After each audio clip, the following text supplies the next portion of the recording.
나는 절대 오빠를 죽이지 않았다. 9년간 잘 지냈고 즐거운 추억도 많고 좋았던 감정도 있었다. 완전히 100% 나는 아무 책임이 없다. 이런 주장이거든요. 변호사는 뭐라고 얘기했냐면 사랑해서 결혼한 게 아니고 조건 만남으로 했다. 그런데 지금 이은혜는 9년 동안 그 추억을 얘기하지 않습니까? 네. 이게 말이 안 되는 얘기예요. 말이 앞뒤가 안 안 맞아요. 맞기 때문에 좀 이해가 안 가는데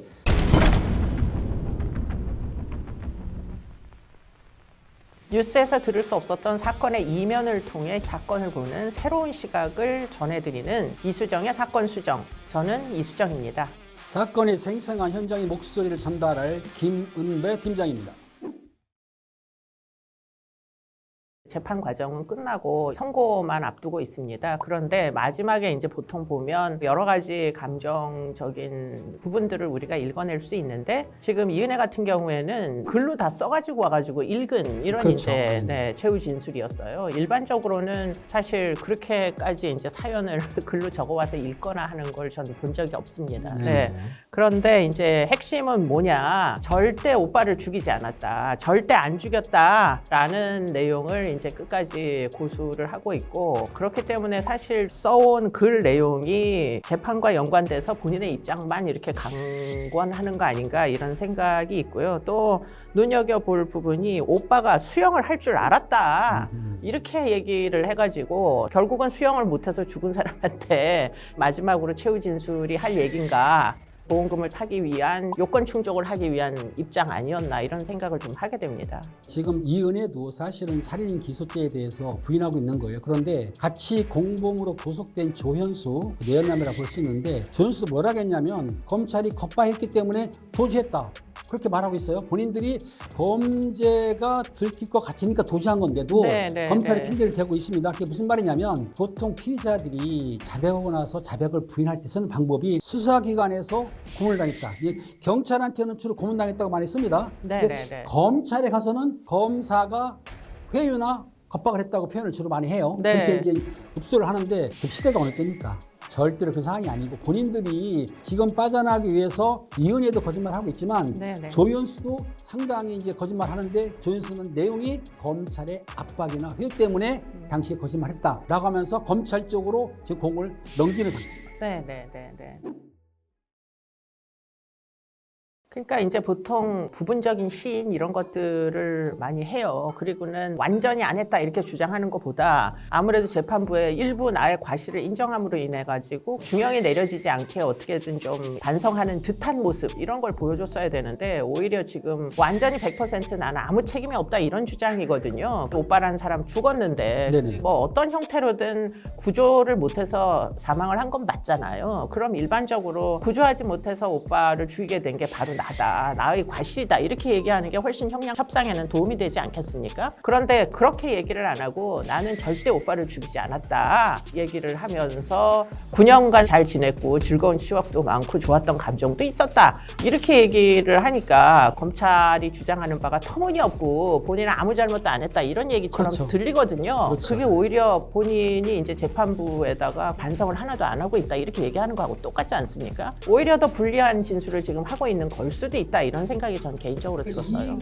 이런 말이 있어요. 강한 부정은 긍정이다. 절대 오빠를 죽이지 않았다. 이 말은 뒤집어보면 나는 절대로 오빠 죽인 거야 라고 할 수도 있는 거예요. 그러니까 이은혜나 조현수 같은 경우에는 지금 반성을 하는 게 아니고 범죄 자체가 없다고 말하는 이유는 뭐냐면 자기들이 잘못이 없다는 얘기를 하는 거예요. 그러니까 형량을 줄인 게 아니고 무죄를 주장하려고 이렇게 나가는 건데 근데 이건 있습니다, 교수님. 이은혜가 저거를 저렇게 자기가 표현을 할 수 있었을까요? 누구를 조력, 즉 변호인 내지는 다른 사람이 조력을 받았다고 일반적으로 생각하는데 교수님 생각은 어떠세요?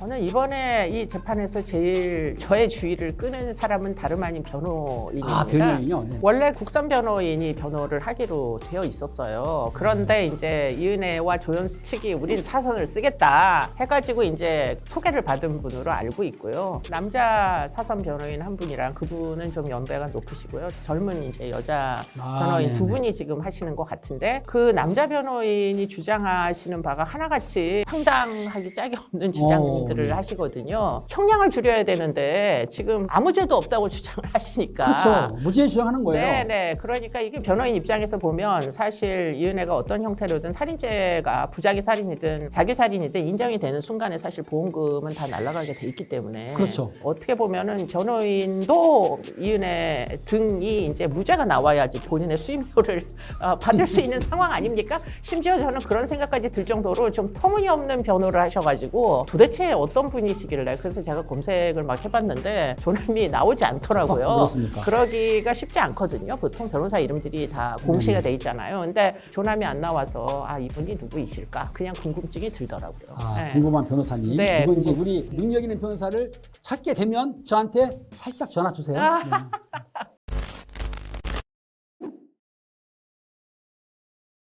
호소일 수도 있고 보통 최후 진술이라는 걸 자전적으로 하게 되잖아요. 네네. 내가 어떻게 살아와서 지금 이 지경에 이르게 됐는지 이런 것들을 호소하다 보면 이 사건과 꼭 관계가 있는 것이 아닌 것도 사실은 굉장히 많이 털어놓게 돼요. 뭐 강서구 PC방 살인 사건에서도 사실 젊은 청년을 죽여놓고서는 자기가 어렸을 때부터 뭐 학교 폭력의 피해자였기 때문에 누군가에 대하여 공포심이 언제나 쉽게 발현된다 이런 식으로 호소를 해가지고 사실은 그 당시에 형이 줄어들었어요. 그렇기 때문에 이제 피고인이 얼만큼 재판부의 신경을 울리느냐 이게 틀림없이 영향을 줍니다. 그렇기 때문에 이은혜도 본인의 어린 시절의 어려움 이런 것들을 회상시키면서 아무래도 자신의 행실이 모범적이지 않았음을 자책하는 듯한 모습을 보였지만 그러나 이게 진정 어린 진심이냐 저는 그럴 리는 없다 이런 생각이 드는 게 이 이은혜가 사실은 어떻게 자신이 어려운 모습을 과시하느냐에 따라 가지고 사람들로부터 어떤 이득을 편취할 수 있는지를 너무 확실하게 학습된 그런 이제 과정을 거쳤기 때문에 그리고는 이 친구는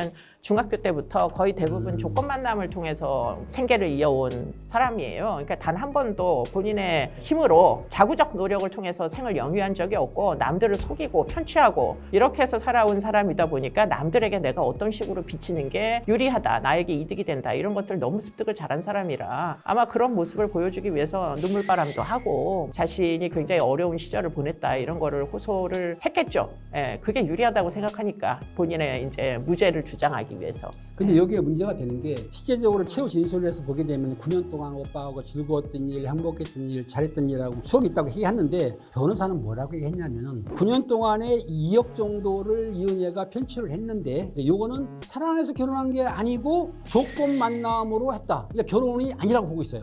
말은 그렇게 했어요. 무슨 계약 말이냐면 결혼이라고 그렇죠. 하시더라고요. 계약을 했습니다. 예, 예. 그런데 지금 이은혜는 지금 9년 동안 그 추억을 얘기하지 않습니까? 네. 이게 말이 안 되는 얘기예요. 말이 앞뒤가 안 안 맞아요. 맞기 때문에 네, 지금 이해가 안 가는데 사실상 이 말을 왜 하느냐.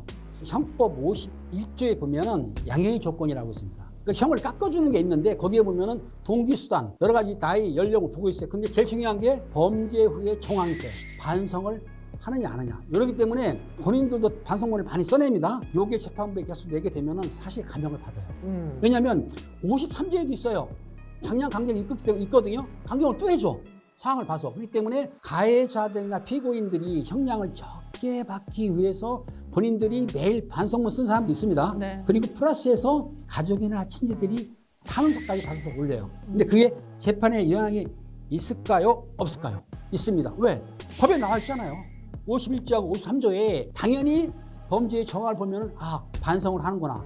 그러면 강경이 됩니다, 이거. 그러니까 그렇죠. 저 지금 보면은 이은혜 같은 경우에 앞으로 반성을 많이 쓸 것 같은데 만약에 형을 받게 되면은 그러니까 지금은 전 반성보다는 자기가 무죄를 주장하기 위해서 감성적으로 한 거기 때문에 이은혜가 재판장에서 울고 그랬거든요. 그 눈물을 부는 순간 저거는 정말 악어의 눈물이다. 그게 크로코다일 티어입니까? 영어로? 저보다 영어를 훨씬 많이 쓰세요 지금. 어찌됐든 이은혜하고 조현수는 저는 가면을 쓴 사람 있죠. 표정 관리 잘하는 사람들. 네, 그래서 맞아요. 보통이 아니다. 왜냐하면 지금 변호사 입장에서 볼 때는 아니 우리가 살인 미수할 때 그 보고동 먹였다는 거 네, 정소랑 네. 근데 보고동 먹였을 때 증거가 있냐? 보고독이 없죠 지금. 없죠. 네. 두 번째 낚시터에서 밀어서 빠뜨렸다고 하는데 그게 일부 증인들은 밀었다는 거를 본 게 아니고 밀었을 것이라는 얘기를 들었다고 전문적이라는 얘기예요. 따지면 사실이고 그 당시 살아왔고 그리고 세 번째 같은 경우에는 실제적으로 피해자가 직접 내렸습니다. 그건 다 아는 사실이에요. 근데 단지 이은혜가 그거를 자기했다라고 보는 거고 이 변호사 입장에서 볼 때는 우리가 민 것도 아니고 조현수가 안경을 쓰고 들어가서 구하려다 못 구했다. 네. 그리고 이은혜는 금융투표를 보냈는데도 못 잡았다는 했기 때문에 본인들은 최선을 다했는데 본인이 사고사라고 주장하고 있는 거예요. 네, 그러니까 네, 네. 고의적인 살인 사건이 아니고 수영하러 갔다가 놀러 갔다가 물에 빠졌는데 구하려다 못 구했다.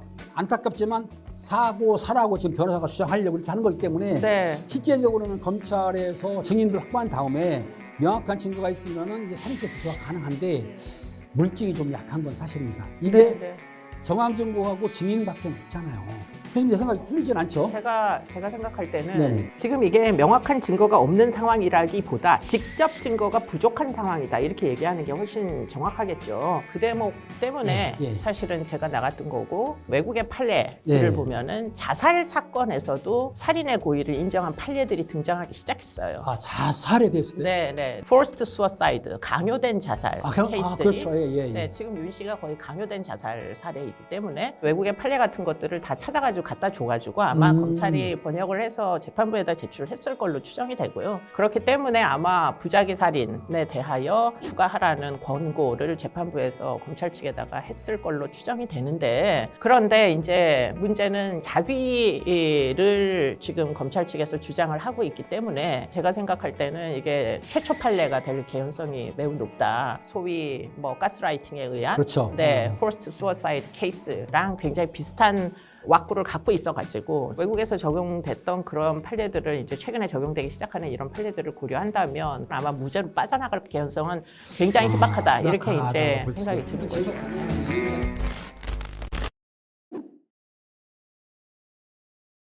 제가 그 변호인이 주장하시는 바 중에 제일 좀 넌센스하다고 느낀 게 바로 그 계약 결혼 부분이에요. 계약 결혼요? 그래서 저한테 질문하셨을 때 변호사분이 그 총액이 얼마인 줄 아느냐 이렇게 물어보시더라고요. 그러니까 편취한 돈의 총액. 그래서 이제 계산을 다 해보니 아까 말씀하신 2억 좀 넘는 거 알고 있어요. 2억 좀 넘는다. 물론 뭐 그게 송금한 액수만을 얘기하는 것 같고 지금 이은혜 말고도 이은혜가 제3자를 동원을 해서 송금을 해서 편취한 것도 있거든요. 그렇죠. 그거는 이제 다 빼놓고서는 이은혜와 조현수에게 송금한 것만 가지고 이제 2억이라고 주장하시는 것 같은데 그래서 결론적으로 한 달에 200 정도를 화대로 내고 그렇죠. 그렇게 본 거예요. 네, 네네. 계약 결혼할 수도 있지 않느냐 이렇게 이제 주장을 하셔서 200이 그러면 많은 돈이냐 이렇게 따지시더라고요. 네네. 근데 그게 되게 웃기는 게 그러면 계약 결혼이고 화대를 내고 잠자리를 위해 가지고 여자에게 어떤 계약서를 썼다고 치면 그러면 애는 왜 입적을 시킨 겁니까? 그렇죠. 그러니까 말이 안 되잖아요. 그럼 계약 교수님, 계약서도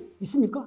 계약서 없죠. 그러니까 없는데. 구두 계약이라 이거죠. 예. 제가 보기에도 이은희 같은 경우에는 최후 진술에서는 사랑하지 않았지만은 좋은 행복이 있었고 즐거움이 있었다고 하지만 교수님 말대로 보면은 변호인은 그 결혼이 허위 결혼이고 조건 만남이 결혼이라고 하는 거고 이은희는 9년 동안의 그 행복이 결혼인 것처럼 했기 때문에 피고인이 말하는 얘기하고 변호인이 얘기하는 상충이 거하고 되는 거예요. 예, 이게 지금 손발이 안 변호를 맞아요. 지금. 어떻게 하는지 몰라도 이게 지금 왔다 갔다 하니까 건마다 일맥상통한 게 아니고 무슨 건이 있으면 그쪽으로 대응하고 앞뒤가 안 맞는 거거든요. 네. 그래서 제가 보기에는 중구난방으로 대응을 했기 때문에 네. 교수님 얘기는 법원에 있는 판사들이 똑똑하지 않습니까? 사실은 그렇죠. 그러다 보니까 그런 정도의 사안 당연히 알아볼 것이라고 생각을 하신 거예요. 네.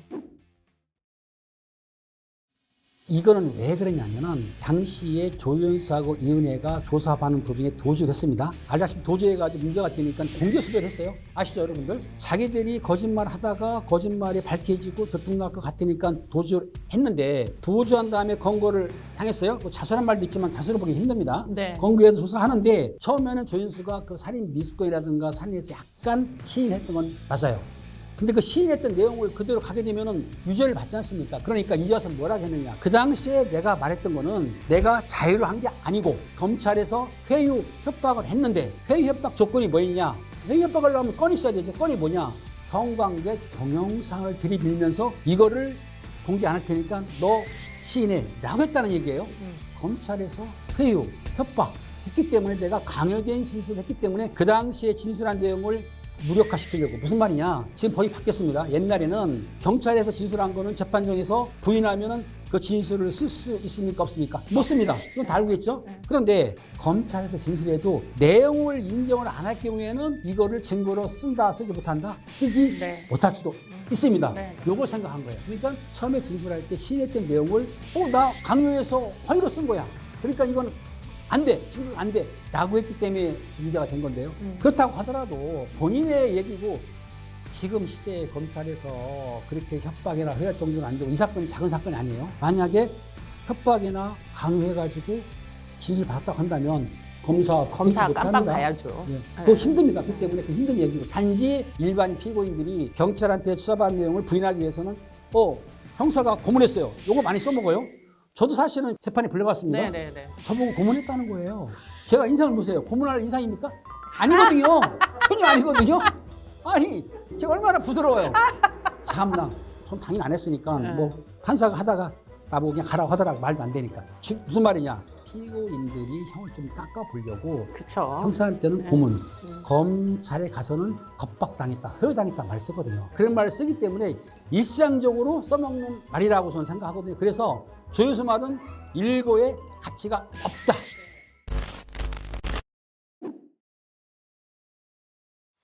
검찰에서 무기 구형을 했고요. 그 다음에 보호관찰 5년 했고 전자발찌 20년 했기 때문에 실제적으로 무기형을 구형한다 하더라도 살다 나오게 되면 우리나라 법이 무기를 구형해도 20년 정도를 복역하게 되면은 가석방이 가능이 하거든요. 가석방 한 후에 보관찰 시킨다는 얘기인데 중요한 건 검찰에서는 왜 무기 구형을 했냐면 지금 우리나라 상황 보게 되면은 사람을 한 명 살해해서는 사형이 안 나오거든요. 두세 명이 살해해야만 사형을 구형하는데 실제로 한 명을 살해했는데 이현희 같은 경우에는 사실은 완벽을 꿈꿨잖아요. 왜냐하면 직접적으로 형기의 사용이라든지 약물 사용한 게 아니고 심리적으로 압박을 해서 뛰어내리게 한 점이 안 구해준 거예요. 또 그리고 도피생활도 했을 때 호화로운 도피생활을 했다고 그래요. 그러니까 본인들이 반성할 여지가 없다. 그리고 그렇죠. 제일 중요한 거, 그럼 왜 죽였냐?